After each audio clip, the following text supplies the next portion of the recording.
independientemente de todo lo que nos solicitan, que debe ir acompañado por la petición, firmado por cierta cantidad de miembros, el candado que le ponen es que tienen que cumplir con el aval de un mínimo del 3% de las consejerías nacionales del partido.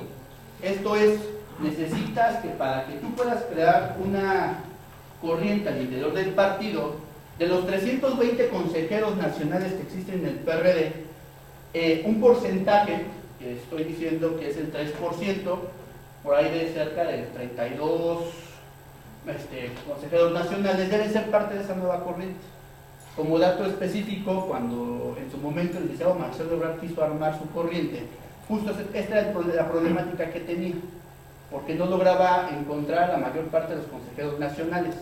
Cosa distinta, lo que hoy en día logró una corriente que se llama Vanguardia Progresista y que está de una u otra manera ligada al jefe de gobierno del Distrito Federal. Respecto a las corrientes de opinión, las más importantes son Foro Nuevo Sol, Alternativa Democrática Nacional, Nueva Izquierda, Izquierda Democrática Nacional, Grupo de Acción Política, Movimiento Progresista y Vanguardia Progresista.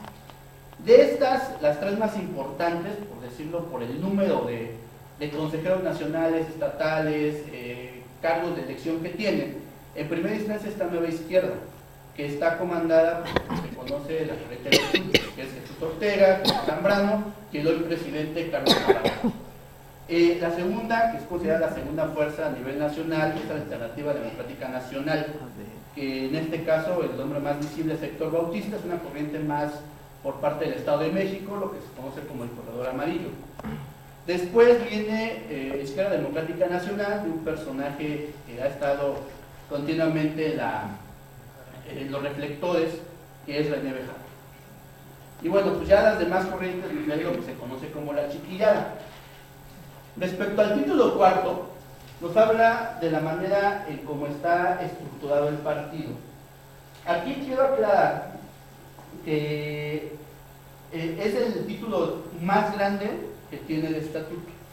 Por lo regular, casi todos están divididos en ciertos capítulos, y estamos hablando que todos por lo regular lo máximo que tienen son 4 o 5 capítulos. Este capítulo en particular tiene 24 capítulos.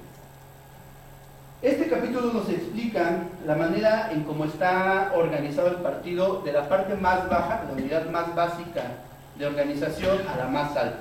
Esto es, primero viene el comité de base, después viene el comité ejecutivo municipales, los consejos municipales, los comités ejecutivos estatales, los consejos estatales, el consejo en el exterior, el comité ejecutivo nacional, el Consejo Nacional y el Congreso Nacional. Entonces nos dicen que en la parte piramidal, en la parte de hasta arriba está el Congreso Nacional. Pero voy a empezar a explicar de la parte de abajo. ¿Cuál es el comité de base? Nos dice que se puede integrar de manera territorial o sectorial o por afinidad. Es la unidad, para que podamos verlo y se los voy a explicar más fácil, es la unidad más básica, por lo general es un asunto seccional o por manzana que se realiza, por lo menos en la ciudad, de esa manera, y en el caso de los estados, de la manera de la sección electoral. En el caso de los comités ejecutivos municipales y los consejos municipales, quiero decirles que el estatuto habla de muchos tecnicismos, yo se los digo muy fácil. El consejo municipal es donde están todos los consejeros municipales, que son elegidos en una elección interna, y que a su vez van a elegir en su momento al comité ejecutivo municipal. Como un asunto de ejemplificar, aquí en el Distrito Federal también existe esa figura, pero se conoce como los consejos delegacionales, que por cierto Azcapotzalco es la fecha en la que no ha escogido su consejo delegacional. ¿Cuál es el fin del comité delegacional? Se supondría que viene siendo el enlace de los comités de base, que se supone son los compañeros líderes de las calles, y que al final del día van a poder bajar la información que viene de arriba hacia abajo, y que de alguna manera les va a ayudar a organizarse a cada uno de ellos. Eso es lo que nos señala el estatuto en términos generales, lo que tendría que hacer el comité ejecutivo municipal. Decirles también que Comité Ejecutivo Municipal nos habla de que, sobre todo, cómo va a estar formado. Número uno, por un titular de la presidencia municipal. Es decir, si el partido trae al presidente municipal, o sea, es afiliado del PRD, es uno de los que está dentro del Comité Ejecutivo Municipal. Si no, el que siga de rango. Si, por ejemplo, el primer lugar es para el PRI, el síndico se lo queda el PRD, pues bueno, el síndico será parte del Comité Ejecutivo Municipal.